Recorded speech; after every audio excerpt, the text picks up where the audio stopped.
My name is Madhuri.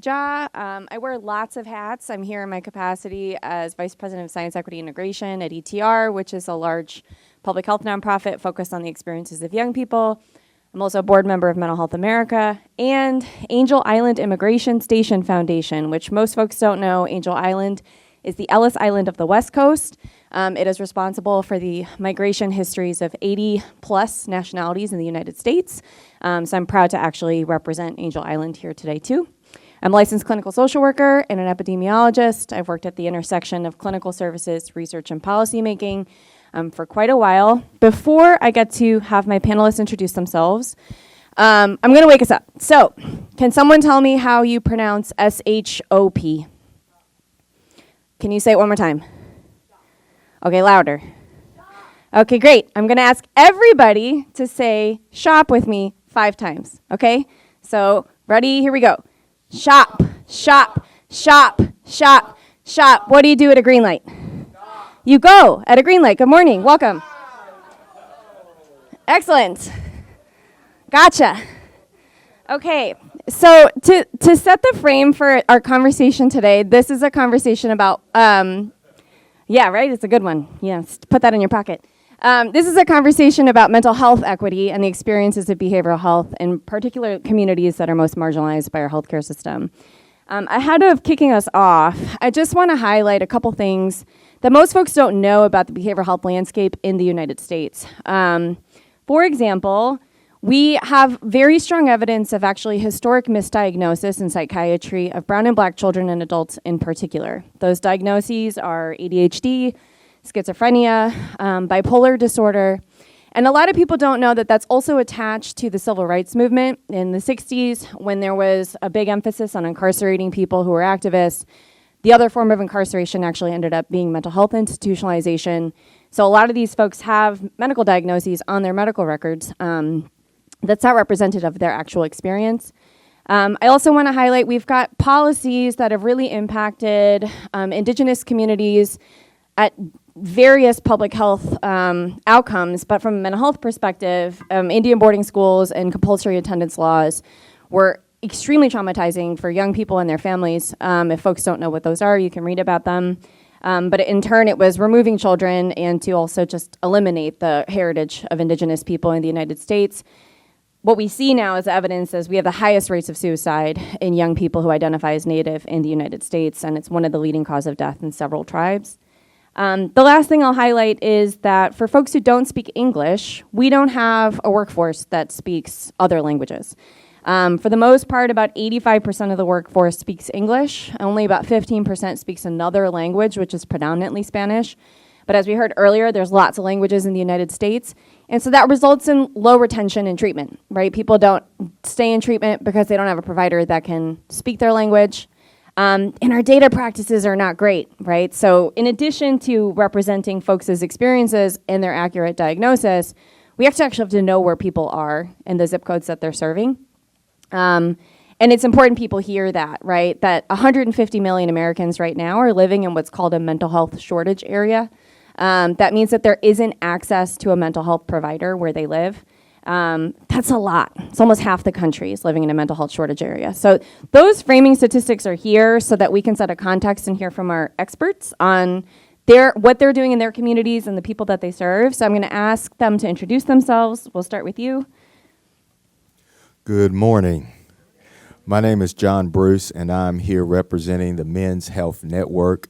We are a nonprofit national agency that works towards building the health of men and boys, where they work, where they live, and where they play. And so we are interested in helping men to become healthier. There's a lot of stigma for men surrounding mental health, and we want to provide opportunities for dialogue, opportunities for men to talk about mental health. We also provide advocacy trainings, and we are available in your community where you are to help you begin those meaningful conversations about health especially in underserved populations. We know that depression and anxiety and things of that nature are on the rise among men, especially minority men. And so the Men's Health Network is here to help you engage men in your community. I work a lot with faith-based entities, trying to help them begin these meaningful conversations about men's health, not just physical health, but also mental health, physical health, emotional health, financial health.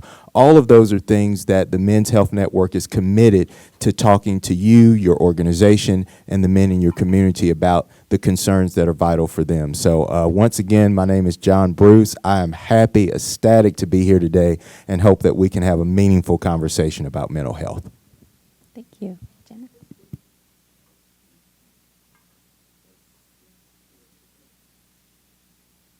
Good morning. How are you this morning? Thank you for being here. So my name is Janys Esparza. I work for the Latino Community Development Agency, 5 minutes from here. So we have 28 programs. We specialize in mental health, prevention, education, and child development. I'm going to be here just with my colleagues talking a little bit more about mental health, but especially in the underserved population for Latinos. So we hope that the information that we give you today is going to be helpful so you can take it and maybe apply it in your job site.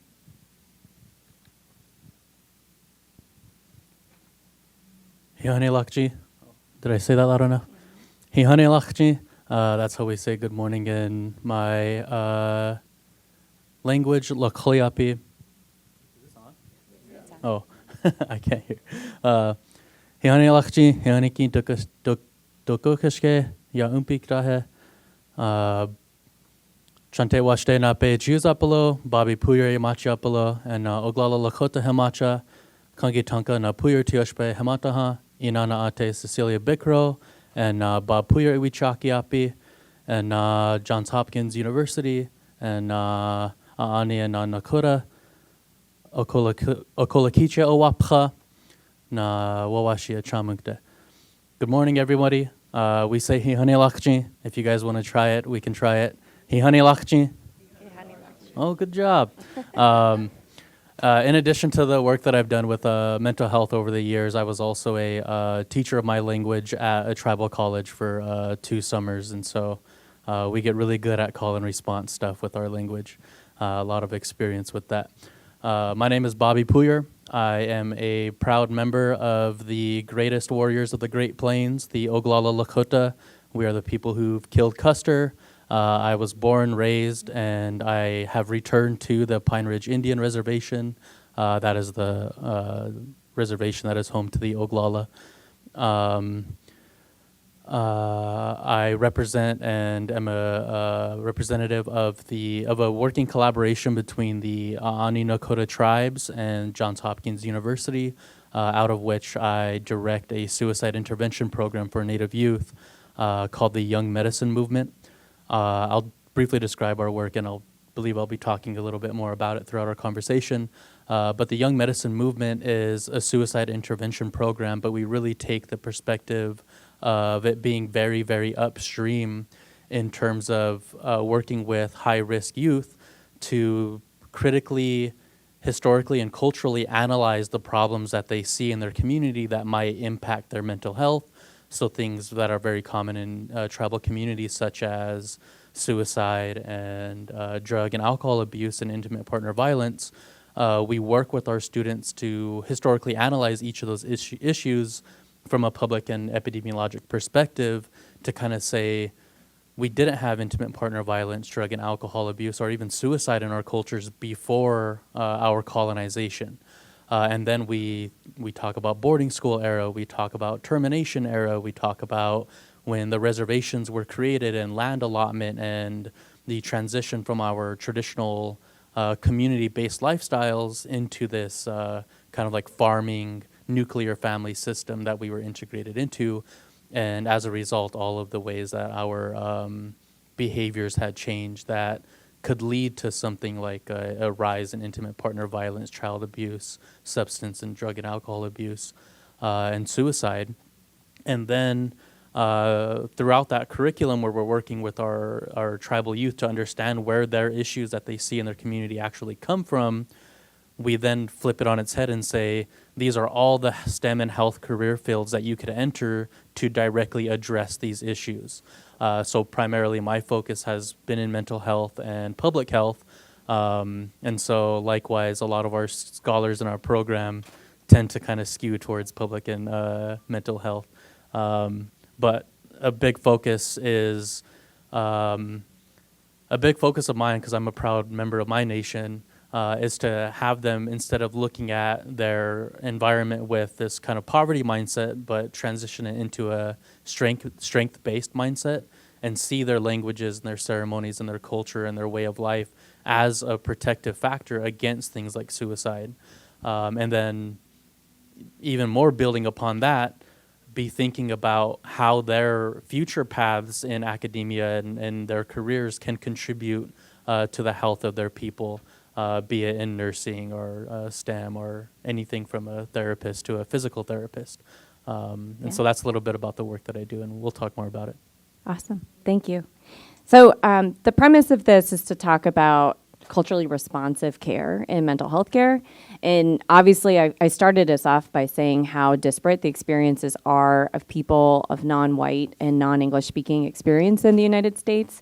So I'll start with you, John. If you could talk about some of, in your experience and in your work, what are some of the most culturally responsive initiatives that you think address the experiences of men, and particularly men of color, in mental health? And what do you think works and our audience can take away? Absolutely. So several years ago, I worked with a program, part of the National Institutes of Health, called Body and Soul. Body and Soul is a program that goes into faith-based institutions to talk to people about being healthier, not just healthier physically and emotionally, but also mentally, and being aware of cognitive distortions and things that happen to us earlier in life that impact how we do as adults today. And so one of the things that we talked about in that program was intergenerational trauma and how mass incarceration impacts men of color disproportionately as compared to other races and other groups. And so one of the things that I think is vitally important is for us to go into those faith-based institutions and begin to talk about the importance of mental health, to begin those discussions about depression and anxiety and how those impact men of color and men in general. And so that's one particular program that I've worked in for several years that has been instrumental in changing the lives of men. We also worked with HEiA Medical College, and we worked with the University of Tennessee, going into communities and engaging those folks in what we call community-based participatory research, where we actually engage community members in talking and having discussions about mental health. And I think it's very important for us to involve community members. Sometimes we go into communities and we tell them what we're going to do, as opposed to having them to be a part of the research process. And then also, there's another program called Barbershop Talk, where we go into African-American communities, underserved populations, and talk in spaces that we don't traditionally talk about health, don't traditionally talk about mental health. And so it's important for us to have those conversations. And for so many years, there's been so much stigma around mental health, talking about depression, because we are raised in environments where we're told, well, we don't talk about what happens at home. And I remember growing up as a young man, my mother, she would tell me all the time that sticks and stones will break your bones, but words will never hurt you. And I have come to realize that that is just simply not true. And so words hurt. And we've got to begin to have those meaningful conversations. So those are two initiatives that I've worked with over the years that have helped men to start those meaningful discussions about mental health. Awesome, thank you. And for folks who don't know here, the evidence actually tells us that for communities of color in particular, the first entry point is not psychiatry. It's often your OBGYN, your pediatrician, your primary care doctor, or it's a faith healer or a community leader of some type who's been connected to a mental health service provider, who's the first person that's saying this is somewhere you can go. So I love that you spoke to that. Janys, could you tell us a bit about your work? Yes, in my 27 years working with the Latino population, one of the things that we realize is very, very important is awareness. So we work with primarily people who are immigrant. And when they come, not all of them, but because maybe 90%, the word mental health for them is like stigma. I know we're going to be talking about stigma later. But one of the things that we need to do is more awareness for people to understand really what is mental health. That mental health is, today you see I'm wearing this boot. I have something in my foot. It's the same thing. I'm depressed. So we're bringing that awareness. But another initiative that we're doing is work directly with the licensing board. So they change some of the rules about other clinicians that come from other countries. They're fully licensed. We're lacking a lot of bilingual therapists. We have maybe 3 times the numbers of people asking for mental health. We have maybe the clinicians for 20%. So we're doing this initiative at the legislation level, also with the licensing board. So people can come and receive mental health from people who represent the community. A person, we are not against, but we don't believe the translation during therapy is gonna do any help to a person. Because the person who provided therapy, mental health therapy, need to understand the language, the culture, need to understand even that people from different countries have different dialect. If you lose that, you lose treatment. We have heard stories of people sitting for 6 months in therapy in English. At the end, they say, I didn't understand nothing. Though that's not fair for our people. So we're fighting very hard for that. So we're concentrating. I can talk more about initiatives, but I think this is the main 2 things that we are doing right now to make sure that people are receiving a fair treatment that they deserve. And you're highlighting something that's important for this conversation too, is that, the symptoms that people experience are invisible, right? So, my experience, I'm also a non-English speaking therapist, and, if you say, are you hearing voices to somebody in English?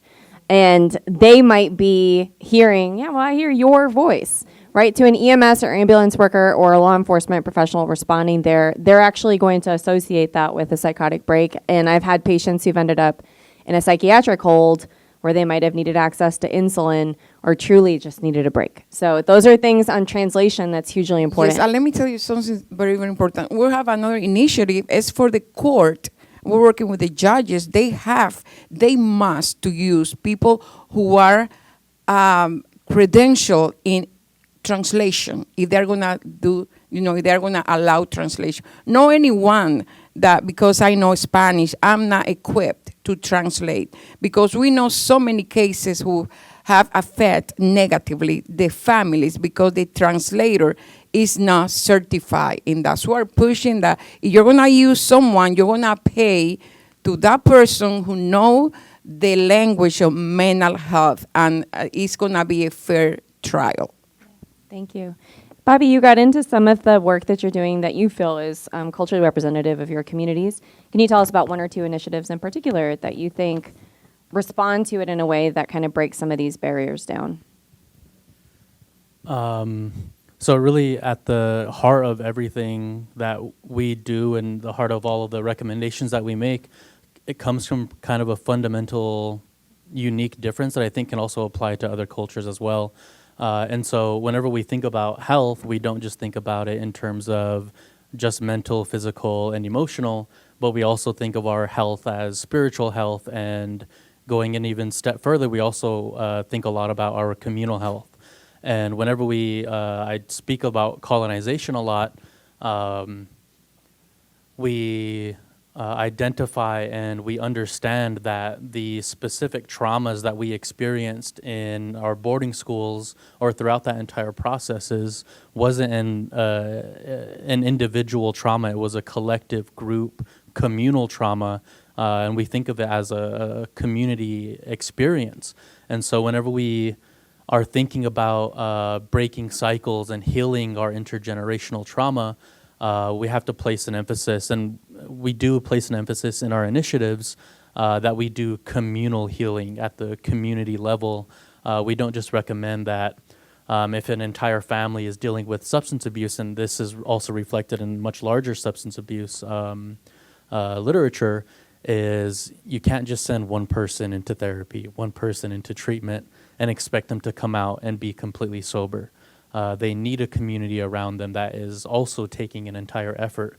And so whenever we are thinking about healing intergenerational trauma as it relates to mental health, a perspective of just sending one person or one child or one parent into therapy and then thinking that that's going to have and it will have a resounding rippling effect, but the true emphasis should be healing at a community level, healing at a family level, or healing at a systems level even that serves these communities. And so I think very specifically there are organizations that go into Indigenous communities and do this work. Somebody named Dr. Jolene Joseph has an organization called the GONA, the Gathering of Native Americans, where they go into communities and they do huge community work where they have conversations about intergenerational trauma. They have conversations about what works and what doesn't. And they are doing those initiatives where, that, common saying where it takes a village, and it really does. And so whenever we think about the initiatives that we have to take to address mental health in our communities, it's not an individual effort, it's a community effort. So a lot of you are talking about also dismantling sort of not only just the medical model, but I think, John, you mentioned the criminalization of mental illness and sort of this revolving door that exists of a lot of patients I've served who kind of go from homelessness to a carceral facility to a hospital facility, and all of those can be really traumatizing. So I do want to talk about stigma, right, and being representative of the communities that are our own identities. What have you seen works to address stigma and a fear of someone saying, I'm not okay, I need some help? Let's start with you. Absolutely. So for men in particular, it is very difficult for them to talk about emotional health, very challenging for them to talk about anxiety and depression, and even more so in minority populations, especially in African American communities, because we have grown up in environments that have said that it's not appropriate for men to cry. And so we grow up with these stigmas that for men, it's not masculine to cry or to show your emotions. And so we have a lot of barriers that we have to break through if we're going to begin to talk about stigma. Again, mass incarceration and the impact that has had on men and the trauma that's often associated with being a part of the criminal justice system. Those are things that we have to begin to have meaningful conversations about. And I was coming back from Maryland a few weeks ago, and my Uber driver that was taking me to the airport, he said, well, what are you here for? And I started to talk to him about prostate cancer and the meeting that I had been a part of there. And he said to me, my father had prostate cancer. And he began to tell me his story and about the fact that his father never talked to him about the symptoms that he had. His father never talked to him about treatment and when you should go for treatment and what are some of the signs of treatment. And he talked about the fact that his father was depressed around the time that he got diagnosed with cancer. He welled up with tears in his eyes. And he began to ask me questions about treatment. He began to ask me questions about, when he should, look for a diagnosis from, people in the medical field. And he said to me before I got out of the car, the last thing he said to me, he said, you are the first person, the first male that has talked to me about cancer. Even my own father didn't talk to me about prostate cancer. And so for his family and for many minority families, there's so much stigma around health and around mental health. And so it's just being open enough to have those honest, difficult conversations. Even if, I wasn't a part of his family and he didn't really know me, but we had a meaningful conversation. And so the breaking the stigma starts with just, opening up and talking to one another.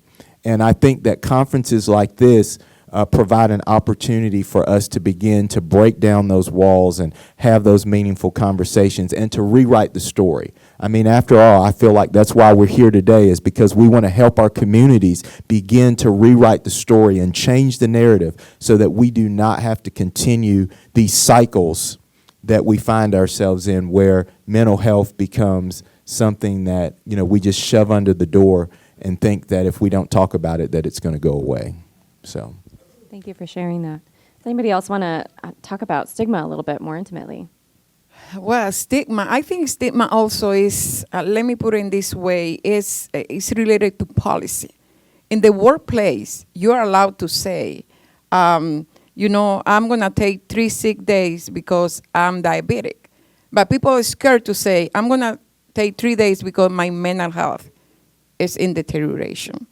So stigma, so changes has to be at that level also, you know. I don't know if I want to take to politics or so what, but the community, what we're doing to that. So we conducted a community assessment to see why males are so not afraid, but they don't open up about mental health. And not only males, but, you know, part of the community. And one of the things that we realize in male is that in the Latinos, the machismo. They don't want to say, I'm depressed. So right now, we have also an intimate partner violence program, and we have male victims. They are the victims. And for those men to come through this door and say, my wife is hitting, it's a lot. You know that. So they say, so they're breaking something there. And we provide mental health therapy to those men. And the diagnosis is, you know, PTSD, because they are the victims. So I think we are doing something to change that, that only women also are the victims. Male are victims, they got depressed. They can be diagnosed with PTSD. They cry, they suffer in the same way that women do. So I think stigma is also has to do with community presentations, forums, education, and go to the places where the people, you know, live. We cannot expect for them to come to us. We need to go where they feel comfortable. In my 20s, I'll just share this. I was a community clinician in Washington Heights, Manhattan, and I saw patients on Friday nights till 10 o'clock, which was not great for my dating life at all. But I will say my most loyal clients showed up at 9 p.m. And often, you know, culturally, that was the only time a mom or dad could actually participate with their child to come and access mental health care. And so what you're saying is hugely important too, is like we have to break down sort of the protections that we have as providers and make it more about what protects the actual community. What comes to you? I'm hearing your panelists and on stigma and sort of how you get people to feel comfortable to speak up. First, I really want to echo like what we're saying about the machismo and men's health in regards to treatment-seeking behavior, and being willing to accept help and acknowledge that mental health might be an issue. And this whole conversation regarding stigma actually reminds me of a situation that I was in one of my lessons back whenever I was teaching on my reservation, 8th grade, in a more or less behavioral health sciences class. And in that class, it did come up this topic of colonization and how colonization led to the imposement of the patriarchy and led to the outcomes where men in our community often don't seek out healthcare at all, which is, you know, a kind of a theme also in most minority communities, that minority communities don't seek out healthcare, whether it be from, you know, poverty or the high price of healthcare and insurance and all of that. But there's also an additional fundamental distrust among doctors, and it gets into our conversation that we were having yesterday about the lack of diversity and lack of representation in the healthcare force. And so this goes back to this conversation and the situation that I was having with some of my 8th grade boys, where in our school we didn't have a counselor. I was our school counselor, but really all that I could do was break up fights and talk with students about their grades, and that's pretty much all I was qualified and more or less encouraged and allowed to do.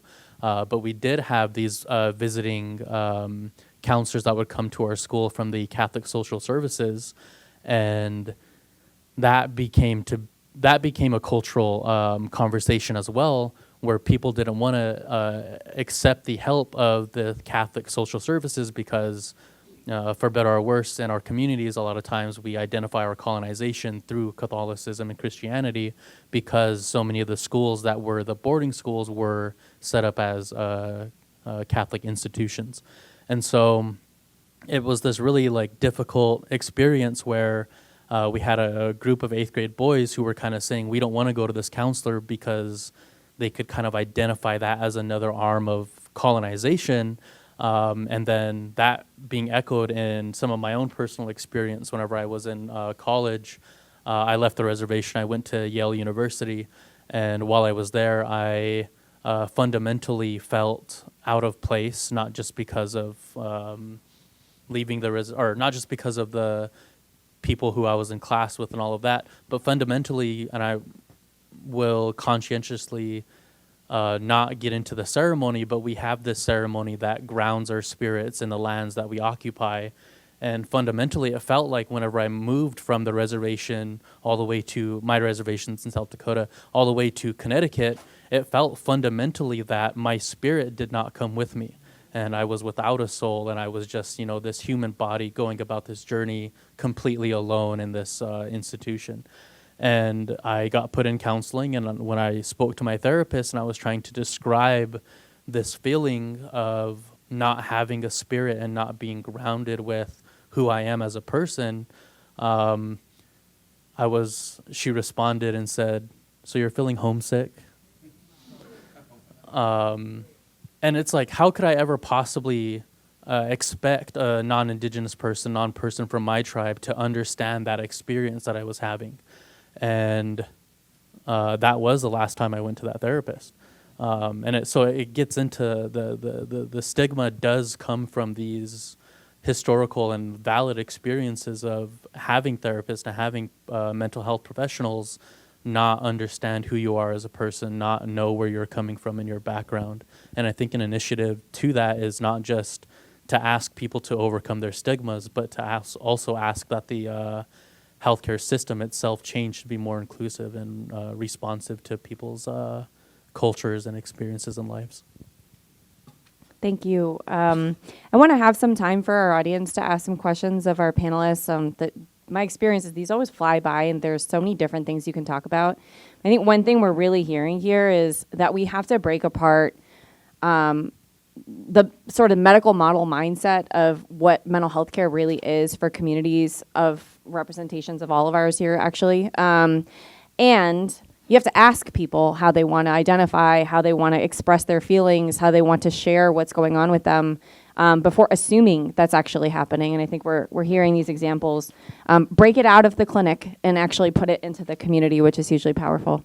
We have some time for a couple questions, maybe one or two, if anybody here wants to ask our panel a question. I see a hand here and then a hand here, so we'll start here. Thank you very much for sharing your personal story. I too have a personal experience. I had a therapy session and I just feel that I couldn't connect. My question to you is that as a person of color, we all, experience a lot of trauma, community-wise, intergenerational trauma.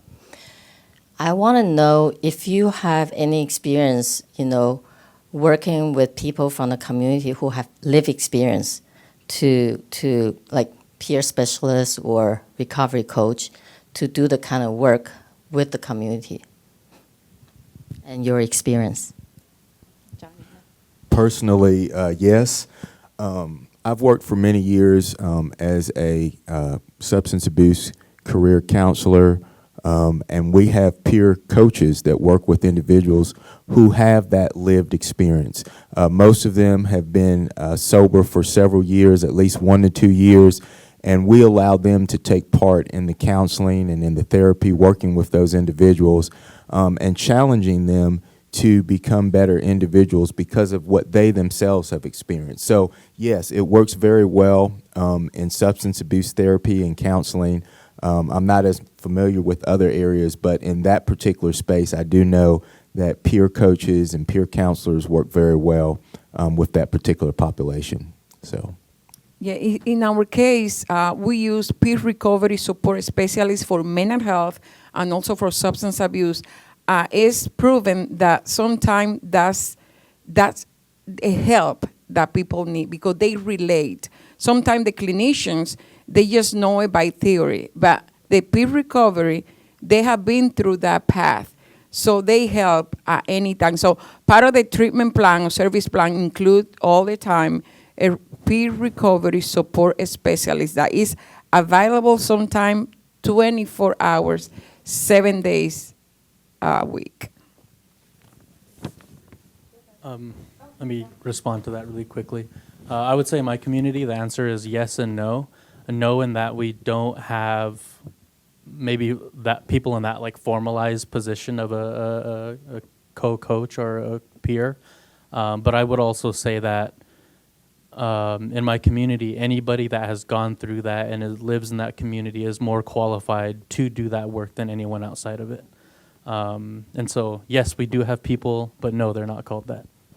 Can I just say something ahead of an election in 2 weeks? Does everybody here know what mental health parity is? Okay, so parity is basically an enforcement rule that your insurance coverage will cover mental health services at the same level as your primary care services. And we're talking about peer specialists, which are often not reimbursed by insurance, actually. So these are folks who likely are doing this as a volunteer service or being paid a very low salary, and yet we're hearing the impact it has in community of color. So I bring up the election because parity's on the ballot. This administration actually, a month ago, federally launched the most aggressive parity enforcement, federal enforcement we've ever had, but it's actually up to states. So check it out if it's on your ballot, because it likely is, around what your state and your local area is trying to do to create reimbursement strategies for not just peer recovery specialists, but also people who speak in other languages. Some states have reimbursement policies where you can get reimbursed at a higher rate if you do speak another language, or you're choosing to work in the evening. These are things that really make healthcare accessible to communities that have historically not sought out mental health services. So this is a shameless plug for the election to look at your ballot and read on the parity laws in your states and understand where those are. Just really quick before that question, I want to add that MHN just recently hosted a survivorship symposium, and one of the things that we have found to be very effective in talking to men about health, talking to men about mental health, is having those survivors to come together and to share and to tell their stories. And so in that regard, as far as health, we have seen that to be very effective. And when I was growing up, we used to sing a song in church, "This is my story, this is my song." And so that works very effective, and that works very well, even in healthcare and in mental health models, for people to be able to share and tell their stories. So We have time for one more question. Thank you so much for all the stories and your expertise. I'm Juliet Choi. I'm with the Asian and Pacific Islander American Health Forum. And it's only over the last couple of years I've come to learn the leading cause of death for Asian American Pacific Islander youth between the ages of 15 and 24 is suicide. Over the last 20 years, that rate has increased by almost 75% for API male youth and over 125% for API women and girls. So some of you have touched upon language access and how that's a barrier. Could you just share some pragmatic stories? Like, how are you dealing with that language access barrier and trying to secure mental health services for the communities you serve. I know at a national level, we always talk about language access being such a critical barrier to care, but I would love to hear, any interventions, some innovations that you've been doing, and maybe perhaps some of us at the national level can, continue to uplift those practices and find ways to amplify that. I will add for non-Spanish associated languages. If you don't know what 988 is, 988 was the national crisis emergency line that launched 2 years ago. It is unprecedented bipartisan investment in national crisis response and mental health. Some of the stuff that some of us have been involved in is getting access to call options when someone calls, to have somebody come on the line who actually speaks your language. And it's fully in Spanish now, but there's actually a lot of states that have uplifted in other languages. To identify folks who are not exactly trained mental health professionals, but they're trained in mental health first aid, and so they can actually provide the interpretation service on the line, which is hugely important. These calls have gone up. There's 11 million calls that have gone into that line for the last 2 years. And these are predominantly young people who are texting and calling to do that. So that's one initiative I can say is growing rapidly, but also really needs infrastructure support from non-mental health professionals to spread the word about it and to actually join some of these translation capacity services. We are trying to say that crisis centers can actually be held in primary care clinics if you have somebody who's answering the phone in your primary care clinic. So in New York City, we have the Charles B. Wayne Community Center, which is one of the largest Asian American serving healthcare centers in the country. They've embedded some crisis response callers into their clinics, actually. So folks are actually hiring someone in Mandarin or Cantonese or in Hindi, actually answer the phone and be able to translate for the person who's in crisis. So to answer your question, the Men's Health Network, we provide resources for individuals in Spanish so that they can have access to the health information that they need. That's something that we do on a very basic level. But also to your point, I just wanted to add very quickly, I know we're almost out of time, that in 2022, we found that African Americans between the ages of 10 and 24, suicide, again, was the third leading cause of death for African Americans. And also, I know my time is up, but suicide is on the rise also among African American men as well. The numbers are staggering, and we must begin to have these conversations now. So 3 important things to answer your question. In Oklahoma, the police department was funded by the Department of Mental Health and Substance Abuse Services to have a division that the officers, they speak Spanish. So when there is a crisis, they have been already trained in first aid, mental health, because the Department of Mental Health, they are providing a training for clinicians and non-clinicians. Now they're providing a training for these officers. So when they're gonna go to the houses to do, if they are minors, the police need to intervene. So when they go, they can communicate in Spanish with the parents, and also make sure that the agencies have staff that speak other languages, that it doesn't need to be Spanish, but it might be other languages to accommodate those families. But this is the main thing that we are doing right now. It's been very, very effective. We are out of time. Well, I think we're all going to be here today. If there's questions, I know there was a couple of folks who were in the back who wanted to ask a question and couldn't. We're happy to stick around maybe for a few minutes to be able to answer those more intimately. But thank you so much to our panelists who are doing tremendous, amazing work.